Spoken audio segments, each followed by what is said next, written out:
BBC Nepali सेवाको साँझ पखबाट गनी अन्सारीको नमस्कार। आज कार्यक्रममा राजनीतिक दल सम्बन्धी अध्यादेश विरुद्ध सर्वोच्च अदालतमा 6वटा रिट निवेदन दर्ता, अध्यादेश फिर्ता लिन एमालेको माग, माओवादी अध्यक्षद्वारा बचाउ। अर्को अध्यादेशको उद्देश्य लोकतन्त्र, गणतन्त्र र संविधानको रक्षा गर्नु छ। यी दुईटा आकाशभरिको फरक छ। के विगतमा साथ दिएका कतिपय नेताले माधव नेपाललाई धोका दिएका हुन्? कसैलाई पनि सल्लाह नगरिकन उहाँले जुन ढङ्गले केही केन्द्रीय साथीहरू सहित विभाजनको प्रक्रियामा अगाडि बढ्नुभयो, हामीले पनि प्रश्न उठाउने ठाउँ त पर्याप्त छ। एमाले नेता गोकर्ण विष्ट र अन्तर्राष्ट्रिय प्रसङ्गमा नेटो र अमेरिकी फौजसँग काम गरेका मानिसको खोजी कार्य तालिबानले तीव्र पारेको एउटा गोप्य प्रतिवेदनको खुलासा। तर सबैभन्दा पहिला आजका प्रमुख विश्व समाचार। प्रदीप बस्यालबाट समाचार सुन्नुहोस्। तालिबानका एकजना प्रवक्ताले काबुल विमानस्थलमा सिर्जना भएको अस्तव्यस्त अवस्था, विदेशीहरूले भिडलाई तित्रबित्र पार्ने गरी गोली चलाउँदा भएको बताएका छन्। अहमद उल्लाह वासिकले बीबीसीसँग कुरा गर्दै त्यहाँ मानिसहरू मारिएको विवरणको आफूहरूले अनुसन्धान गर्ने बताएका छन्। संवाददाताहरूका अनुसार तालिबान लडाकुहरूले समेत हवाई फायर र केही मानिसहरूलाई कुट्ने काम गरेका थिए। तालिबान लडाकुहरूले यतिखेर विमानस्थलका प्रवेश बिन्दुहरू जाने बाटोमा नियन्त्रण कायम गरेका छन्। विमानस्थल परिसरको अवस्थाबारे बीबीसीकी क्यारोलिन हले भन्छन्, एउटा विदेशी एनजिओमा काम गरेका व्यक्तिले गोलीबारीका बावजुद मानिसहरू विमानस्थल छाड्न नचाहेको अवस्था व्याख्या गर्दै थिए। भित्र छिर्न दिएको छैन, मृत्युभन्दा खराब अवस्था बाहिर पर्खिरहेको छ। बीबीसीकी क्यारोलिन हलेको भनाई। पूर्वी अफगानिस्तानमा अफगान स्वतन्त्रता दिवस मनाउने क्रममा राष्ट्रिय झण्डा बोकेका 3 जना किशोरहरूलाई लडाकुहरूले गोली हानेर मारिदिएको विवरण सार्वजनिक भएको छ। टर्कीले आफ्नो देश तालिबानसँग सम्पर्कमा रहेको स्वीकारेको छ, तर उसले अफगानिस्तानमा बन्ने नयाँ सरकारलाई मान्यता दिने वा नदिने भन्ने विषयमा गठबन्धनसँग मिलेर निर्णय लिइने जनाएको छ। टर्कीका विदेश मन्त्री मेवलुट चावसोलुले अंकाराले नयाँ अफगान प्रशासनले के साँच्चीकै सबैलाई समेट्छ भनेर हेरिरहेको बताए। उनले नेटो राष्ट्रहरूसँग परामर्श गरिने समेत जनाए। बुधबार राष्ट्रपति रेजेप तय्यप एर्दोवानले उनकै शब्दमा तालिबान नेताहरूले अहिलेसम्म तर्कसङ्गत र संयमित भनाइहरू राखेको भन्दै त्यसको स्वागत गरेका थिए। टर्किस फौजहरू समेत यतिखेर काबुल विमानस्थल सञ्चालनमा रहनका लागि सघाइरहेका छन्। लेबननको लडाकु समूह हिजबुल्लाहले आफ्नो देशको ऊर्जा अभाव पूर्तिका लागि इरानबाट तेल आपूर्ति गर्ने व्यवस्था गरेको जनाएको छ। तेहरानसँग नजिकको सम्बन्ध भएको उक्त समूहले त्यसको पहिलो ट्याङ्कर अघि बढ्न लागेको र त्यसलाई अन्यले पछ्याउने जनाएको छ। इरानबाट हुने त्यस्तो निर्यातले अमेरिकी प्रतिबन्धहरूको उल्लङ्घन गर्नेछ। हिजबुल्लाहले आफ्ना अमेरिकी र इजरायली प्रतिस्पर्धीहरूलाई आफ्ना तेल ट्याङ्करहरूलाई अवरोध पुर्याउने कुनै कदम नचाल्न चेतावनी दिएको छ। हिजबुल्ला विरोधी लेबननी नेताहरूले त्यस्तो कदमको विरोध गरेका छन्। तीमध्ये एकजनाले त्यसले लेबननलाई प्रतिबन्धहरूतर्फ धकेल्ने बताएका छन्। तपाईँ बीबीसी नेपाली सेवा सुन्दै हुनुहुन्छ। हैटीका प्रधानमन्त्री एरियल आङ्ग्रीले शनिबार त्यहाँ आएको भूकम्पले आफ्नो देशलाई उनकै शब्दमा घुँडा टेकाइदिएको जनाएका छन्। उक्त विपदमा परेर अहिलेसम्म झण्डै 2000 मानिसहरूले ज्यान गुमाएका छन्। एउटा भिडियो सन्देशमा आङ्ग्रीले भूकम्पले हैटीको दक्षिणतिरको धेरैजसो भागमा क्षति पुर्याएसँगै देशको नाजुक अवस्थाको हद देखा परेको बताएका छन्। प्रधानमन्त्री आङ्ग्री भन्छन्, पुरै देश भौतिक र मानसिक रूपमा विक्षिप्त भएको छ र हाम्रा मनहरू टुटेका छन्। हैटीका प्रधानमन्त्रीको भनाई। उच्च प्रभावित ग्रामीण क्षेत्रमा अहिलेसम्म कम सहायता आएसँगै मानिसहरू आक्रोशित बनेका छन्। त्यहाँ सोमबार एउटा समुद्री आँधी आएसँगै मानिसहरूको सकस थप बढेको छ। तालिबानले तीव्र गतिमा अफगानिस्तान नियन्त्रणमा लिनुलाई नेटोका महासचिव जेन्स स्टोल्टेनबर्गले उनकै शब्दमा कठिन पाठहरू सिकिएको जनाएका छन्। बीबीसीसँगको एक अन्तर्वार्तामा स्टोल्टेनबर्गले नेटो गठबन्धन तालिबानको त्यस्तो क्षमताबाट आश्चर्यचकित भएको बताए। तर नेटो सदस्यहरूलाई सेना फिर्ता गर्दा हुने जोखिमहरूबारे पनि सचेत गराइएको उनले बताए। उनले यसअघिदेखि नै अफगानिस्तानमा अमेरिका बिनाको सैन्य उपस्थिति राख्ने बारे नसोचिएको बताए। तर आतंकवादी समूहहरूबारे भने नेटो चनाखो रहने उनले बताए। र ब्रिटेनमा गरिएको कोभिड संक्रमण सम्बन्धी अहिलेसम्मको एउटा ठूलो सर्वेक्षणका अनुसार फाइजर र एस्ट्राजेनेका खोपले डेल्टा भेरिएन्टले सृजना गर्ने रोगबाट सुरुवाती रूपमा राम्रो सुरक्षा दिएको छ। तर त्यसले भाइरसलाई एक अर्कामा सर्न भने नरोकेको पाइएको छ। लाखौंमा गरिएका परीक्षणमा आधारित उक्त अध्ययनका अनुसार यदि दुईवटै खोप लगाएका मानिसहरू संक्रमित भए भने उनीहरूमा हुने भाइरसको तह खोप नलगाएका बराबर हुने देखिएको छ। त्यसको अर्थ उनीहरू आफू गम्भीर बिरामी नभए पनि रोग सार्न सक्नेछन्। त्यसले हर्ड इम्युनिटी भनिने सामूहिक प्रतिरक्षा हासिल गर्न कठिन हुने बताइएको छ। यो BBC नेपाली सेवा हो।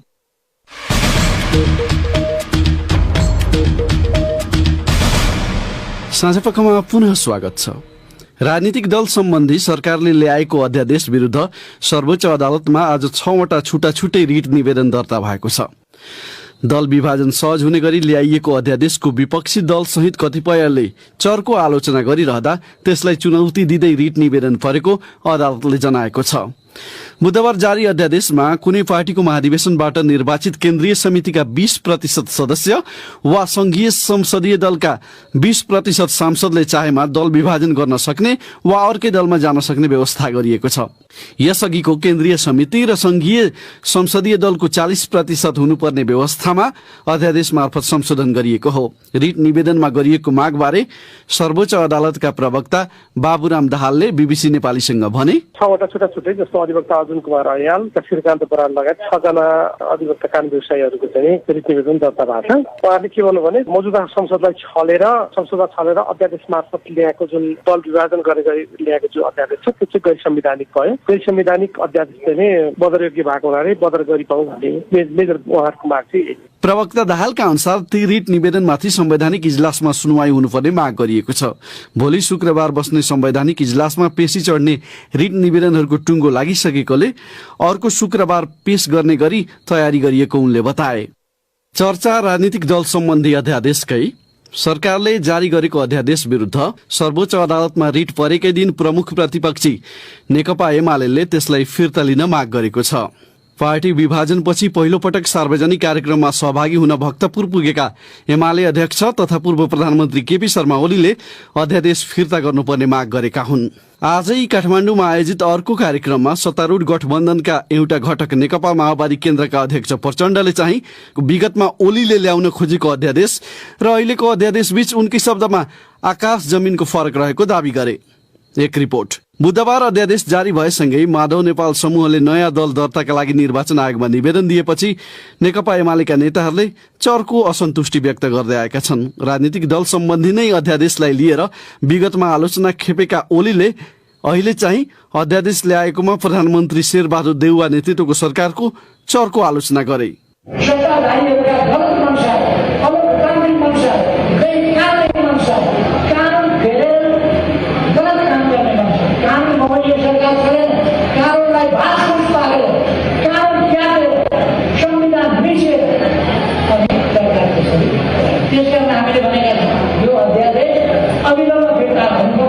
कार्यक्रममा अध्यक्ष ओलीले केही नेताहरू पार्टीबाट अलग भए पनि आफ्नो पार्टी अझै पनि सबैभन्दा ठूलो दल कायम रहेको दावी गरे।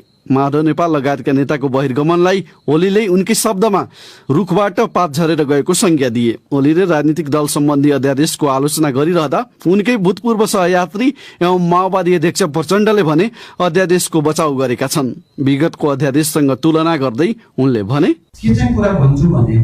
एउटा अध्यादेशको उद्देश्य लोकतन्त्र सिद्ध्याउनु, संविधान सिद्ध्याउनु, गणतन्त्र सिद्ध्याउनु थियो। अर्को अध्यादेशको उद्देश्य लोकतन्त्र, गणतन्त्र र संविधानको रक्षा गर्नु छ। यी दुईटामा आकाशभरिको फरक छ भन्ने। देउवा नेतृत्वको मन्त्री परिषदले अध्यादेश ल्याएर ओलीकै शैलीमा संसदलाई कमजोर बनाउन खोजेको आरोप कतिपयले लगाएका छन्। तर प्रचण्डले भने निरपेक्ष आदर्शवादी ढङ्गले सबै अध्यादेश उस्तै हो।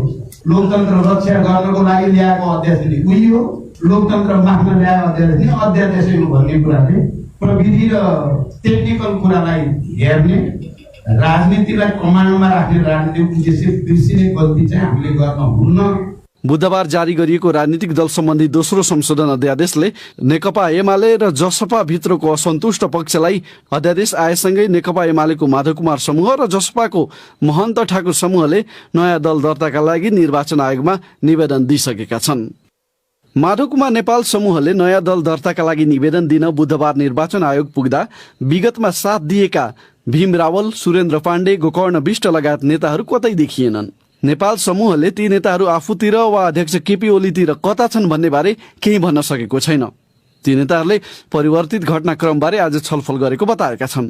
त्यसमा सहभागी नेताको कर्ण विष्टलाई के कुराकानी भयो भनेर हामीले सोधेका छौँ।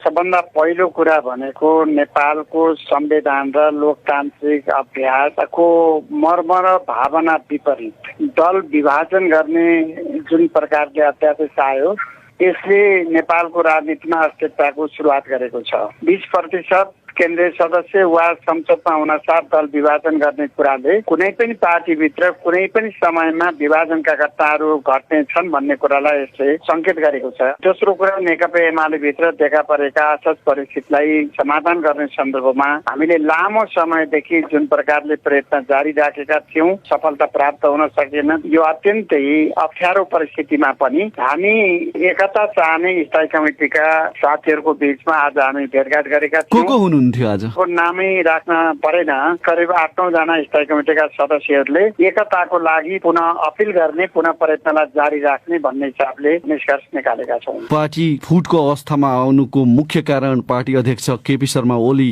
हुन् भनेर हिजो भनेको थियो माधव नेपाल समूहले। आज ओलीजीले पार्टी फुटेको होइन, केही मान्छे अलग भएका हुन्, गएकाहरू रुखबाट झरेका पात हुन् भनेर भनेका छन्। यो अवस्थामा अझै तपाईहरुलाई विश्वास छ एकता हुन सक्छ भनेर?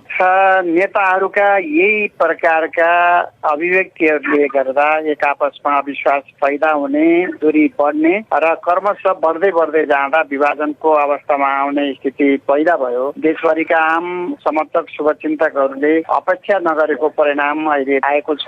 म फेरि पनि अहिले आग्रह गर्न चाहन्छु कि हाम्रो जोड भनेको कार्यदलले तयार गरेको 10 बुँदे सहमतिमा टेकेर एकता प्रक्रियालाई अगाडि बढाउने गरी अहिले पनि माधव नेपाल सहितका कमरेडहरूले पार्टी दर्ताको प्रक्रिया जसरी अगाडि बढाउनु भएको छ त्यसबाट उहाँहरू फर्कनको लागि हामी अहिले पनि आग्रह गरिरहेका छौँ र कमरेड केपी ओली सहितका कमरेडहरूलाई 14 जना सांसदहरूमाथि गरिएको कारबाहीलाई फिर्ता लिएर अझै पनि एकताको लागि प्रयत्न अगाडि बढाउनको लागि हामीले आग्रह गरेका छौँ। एकताको मुख्य आधार भनेको 10 बुँदे सहमति हो। यसको अक्षरशः कार्यान्वयन मार्फत नेकपा एमालेलाई एकताबद्ध गरेर जानु बाहेक हामीसँग अरू कुनै विकल्प छैन। तपाईहरुको प्रयासका बावजुद पनि एकता भएन भने तपाईहरुको चाहिँ बाटो के हुन्छ? होइन, हामी त 10 बुँदे सहमतिलाई कार्यान्वयन गरेर देशभरिका नेता कार्यकर्ताहरूलाई नेपालको कम्युनिस्ट आन्दोलनलाई सबल बनाउनको लागि एमालेलाई एकताबद्ध गरौं भन्ने अपिल गरिरहेका छौँ। त्यही मुताबिक अगाडि बढ्नको लागि सबैलाई आह्वान गर्छौं। हामी सबैसँग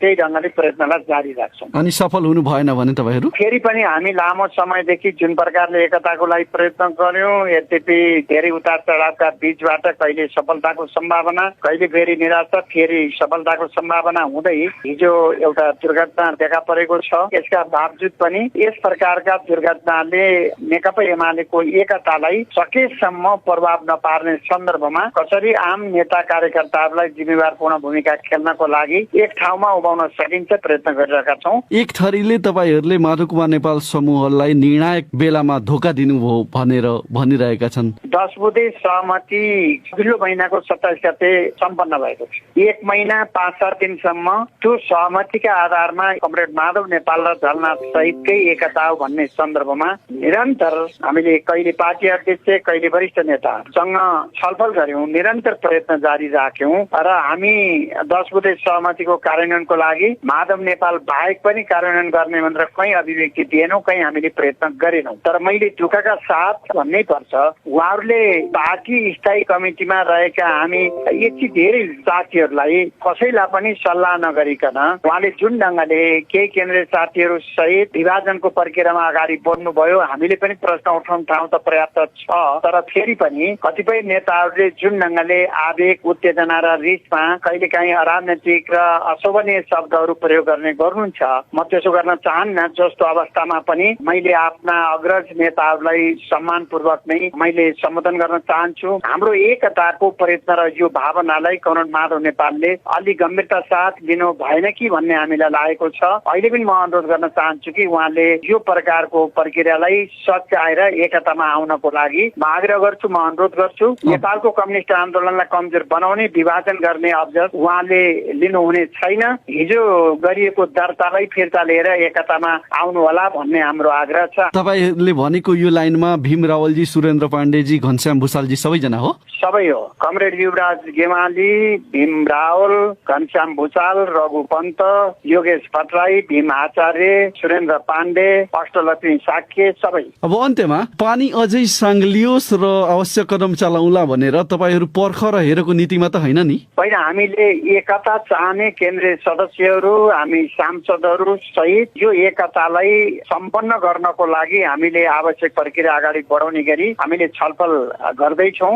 एकताको हाम्रो प्रयत्न अहिले पनि जारी छ। जुन प्रकारको निराशा देखा परेको छ, यो निराशाबाट माथि उठाएर कम्युनिस्ट आन्दोलनलाई सशक्त ढङ्गले अगाडि बढाउने सन्दर्भमा हामी अन्तिमसम्म भूमिका निर्वाह गर्नेछौँ। अवश्य पनि हाम्रो प्रयत्नले सफलता प्राप्त गर्नेछ। एमाले नेता गोकर्ण विष्ट। अब सुनौ तपाईँहरूले नै पठाएका प्रतिक्रिया। साथीहरू प्रदीप बस्याल र स्वेक्षा राउतबाट। सरकारले संसद अधिवेशन अन्त्य गरेर दल सम्बन्धी अध्यादेश ल्याएपछि नेकपा एमाले र जनता समाजवादी पार्टी नेपाल विभाजित भएका छन्। सरकारको स्थिरताका लागि अध्यादेश मार्फत दल विभाजनको बाटो सहज बनाइएको सत्तारूढ दलका नेताहरूको तर्क छ। यसबारे तपाईँको धारणा के छ भनेर आज हामीले सामाजिक सञ्जाल फेसबुक र ट्विटरमा सोधेको प्रश्नमा थुप्रै जवाफ प्राप्त भएका छन्। तीमध्ये केहीलाई हामीले यहाँ समेटेका छौं। ट्विटरमा त्रिविक्रम सिंह भन्छन्, मेरो विचारमा सरकारको स्थिरताका लागि नभई यो राजनीतिक अस्थिरता, पद र शक्तिका लागि ल्याइएको अध्यादेश हो। अध्यादेशलाई केवल सत्ता र शक्तिको हतियार मात्र बनाइएको हो। तर आज केही दल फुटे, भोलि यो अध्यादेश ल्याउने दललाई नै असर नपर्ला भन्न सकिन्न।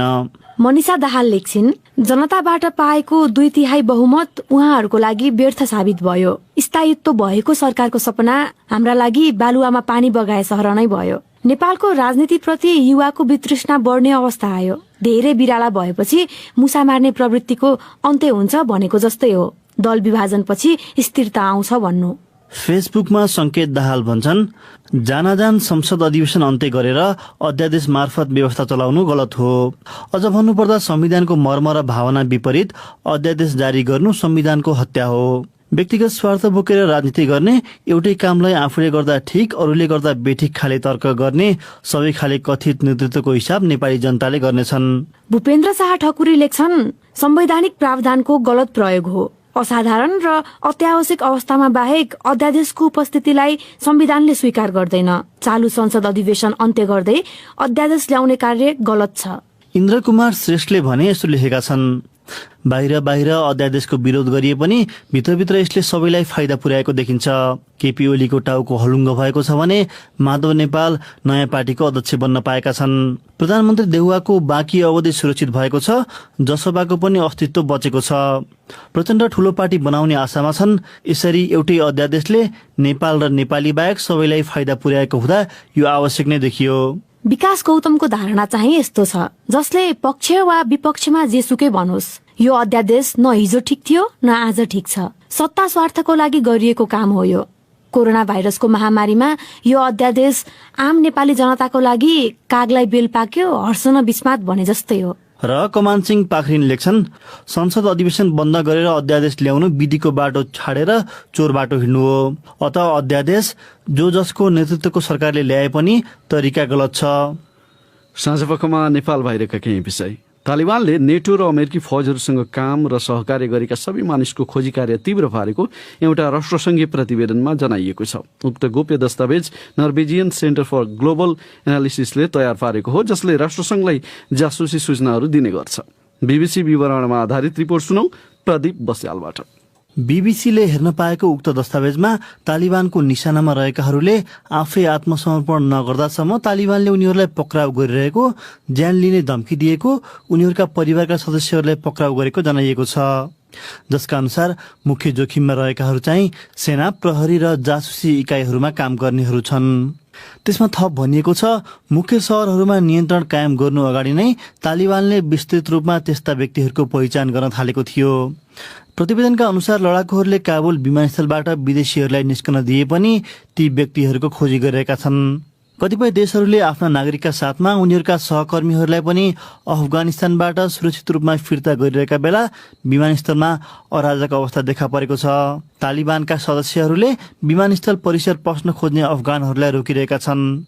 उनीहरूले अमेरिकी राजधानी भएकाहरूलाई चाहिँ विमानस्थल पस्न दिएका छन्। तर विमानस्थलको अवस्था अहिले अस्तव्यस्त रहेको बताइन्छ। एक तालिबान अधिकारीका अनुसार आइतबार यता काबुल विमानस्थलमा कम्तीमा 12 जना मानिसहरू मारिएका छन्। उक्त प्रतिवेदनका अनुसार तालिबानले नयाँ प्रशासनसँग सहकार्य गर्नका लागि नयाँ जासुसी सञ्जालहरू तयार पारेको छ। यसैबीच अफगानिस्तानका कयौं शहरहरूमा थप तालिबान विरोधी प्रदर्शनहरू भएको खबर छ। एबीसी टेलिभिजनको एउटा अन्तर्वार्ताका क्रममा अमेरिकी राष्ट्रपतिलाई अफगानिस्तानबाट बाहिरिएर के आफूले गल्ती गरे नै लाग्छ भनेर सोधिएकोमा जो बाइडेनले लाग्दैन भन्ने जवाफ दिएका छन्। अन्तर्राष्ट्रिय मुद्रा कोष IMF ले अफगानिस्तानसँग अब आफ्नो कोषमा पहुँच नभएको जनाएको छ। प्रदीप बस्याल। संयुक्त अरब एमिरेट्स UAE मा रहेका अफगानिस्तानका राष्ट्रपति अशरफ गनीले आफू देशबाट नभागेको दावी गर्दै उनकै शब्दमा देशलाई ठूलो दुर्घटनाबाट बचाउन देश छाडेको बताएका छन्। उनले आफू अफगानिस्तान फर्कने बारे छलफलमा रहेको समेत बताएका छन्। BBC विवरणमा आधारित यो रिपोर्ट सुनौ। UAE बाट फेसबुकबाट प्रत्यक्ष सम्बोधन गरेका गनीले देश छाड्ने क्रममा ठूलो मात्रामा रकम लिएर गएको भन्ने हल्लालाई उनकै शब्दमा त्यो पूर्ण रूपमा आधारहीन झुट भएको भन्दै अस्वीकार गरे। देश छाडेपछि 72 वर्षीय गनीले अफगानिस्तानका अन्य राजनीतिज्ञले उनको कडा आलोचना गरेकोमा असन्तुष्टि जनाए। अफगानिस्तानको राष्ट्रिय मेलमिलाप सम्बन्धी उच्च परिषदका अध्यक्ष अब्दुल्लाहले ईश्वरले उनलाई जवाफदेही बनाउन् र देशले पनि उनलाई न्याय गर्ने नै छ भनेका थिए। सोमबारको मन्तव्यमा अमेरिकी राष्ट्रपति जो बाइडेनले पनि देश छाडेर भागेकोमा अफगान राष्ट्रपतिको आलोचना गरेका थिए। भिडियो सन्देशमा गनीले आफूले जुत्ता पनि लगाउन नसक्ने अवस्थामा राष्ट्रपति भवनबाट आफ्नो सुरक्षा टोलीले सुरक्षित रूपमा बाहिर निकालेको बताए। उनले भने घटनाक्रम तीव्र रूपमा विकास भयो, म तालिबानसँग मिलेर एउटा समावेशी सरकार बनाउन चाहन्थे। गनीले आफूले तालिबान र आफ्नो प्रशासनका अधिकारी बीच भएको वार्तालाई समर्थन गरेको जनाउँदै त्यसो भनेका हुन्। अन्य देशबाट भागेका वा अपदस्थ भएका कुनै नेतालाई UAE ले सुरक्षित ठाउँ दिएको यो पहिलो घटना भने होइन। अब बाँकी विषय।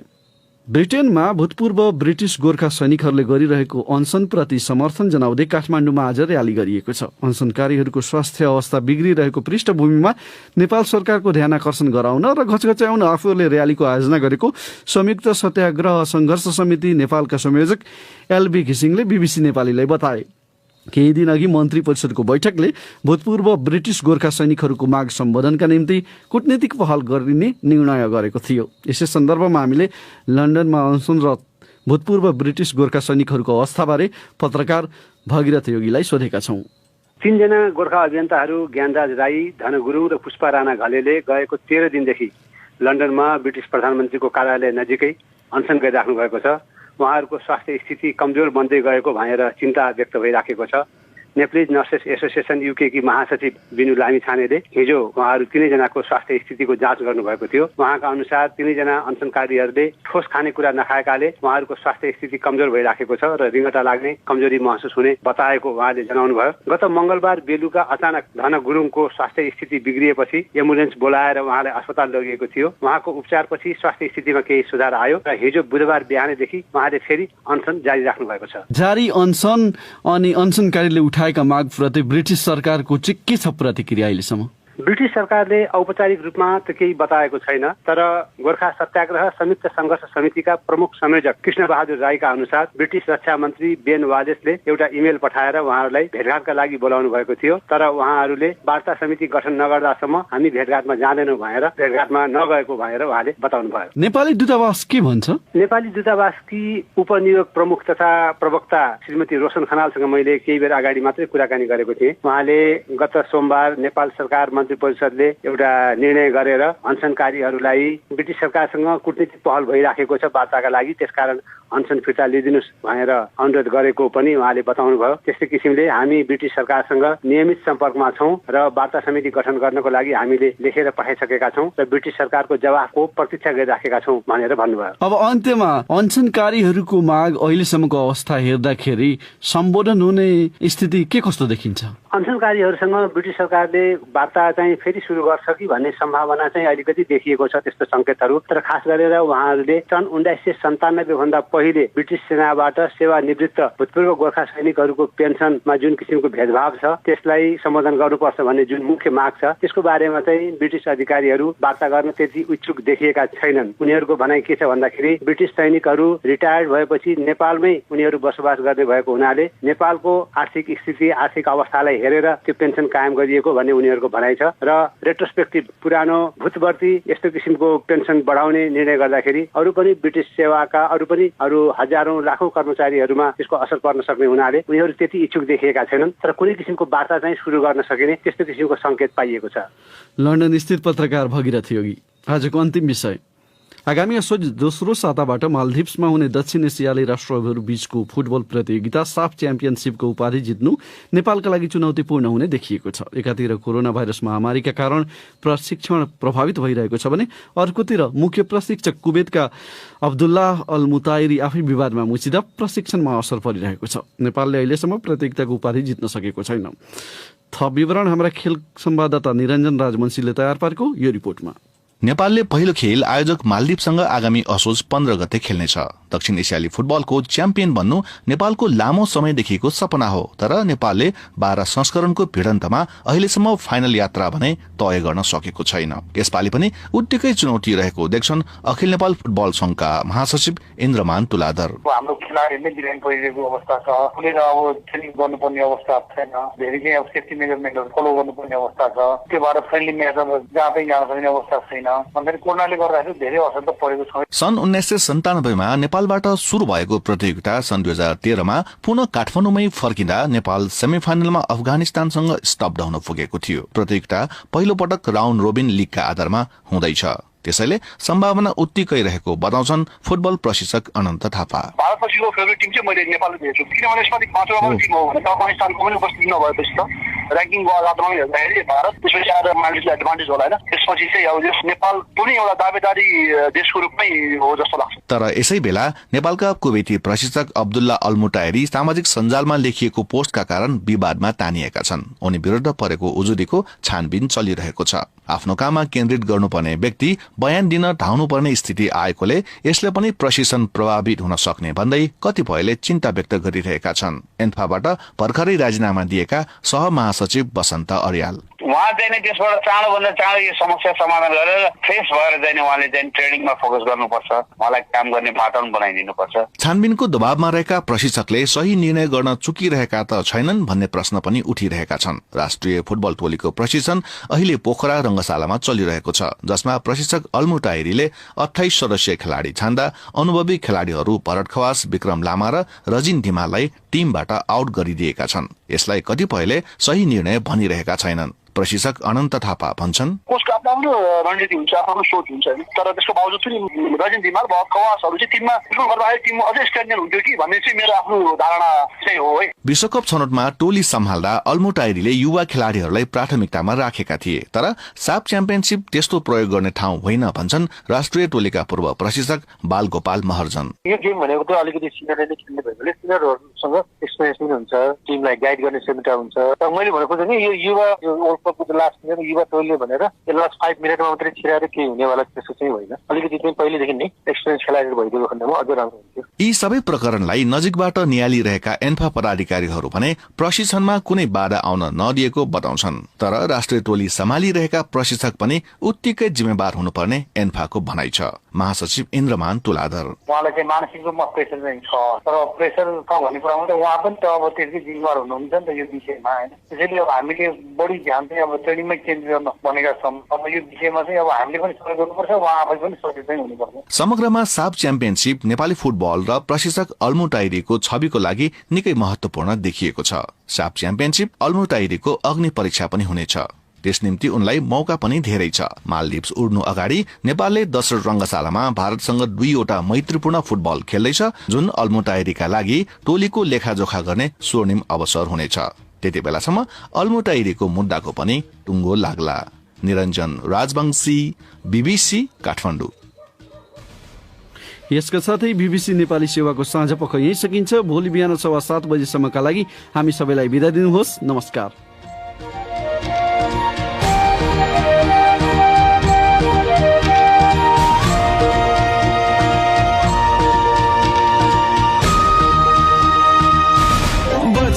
सँगै यो जिन्दगीको नाता सिटिजन संरक्षित बचत खाता आजैबाट बचत गरौँ आफ्नो परिवारको भविष्य सुरक्षित गरौँ वार्षिक 5% उच्च ब्याजमा सिटिजन संरक्षित बचत खाता खोलौँ न। सिटिजन संरक्षित बचत खाता विशेषताहरू रु 50,000 सम्मको स्वास्थ्य बीमा खर्च, रु 5 लाख सम्मको दुर्घटना मृत्यु बीमा, निशुल्क चेकबुक, निशुल्क भिसा डेबिट कार्ड, निशुल्क मोबाइल तथा इन्टरनेट ब्याङ्किङ सेवा, बैंकका विभिन्न सेवाहरूमा 50% छुट तथा नेपाल भरिका जुनसुकै एटिएमबाट पैसा निकाल्दा शुल्क नलाग्ने। विस्तृत जानकारीका लागि सिटिजन्स बैंकको नजिकैको शाखाहरूमा सम्पर्क गर्नुहोस्। Citizens bank international limited.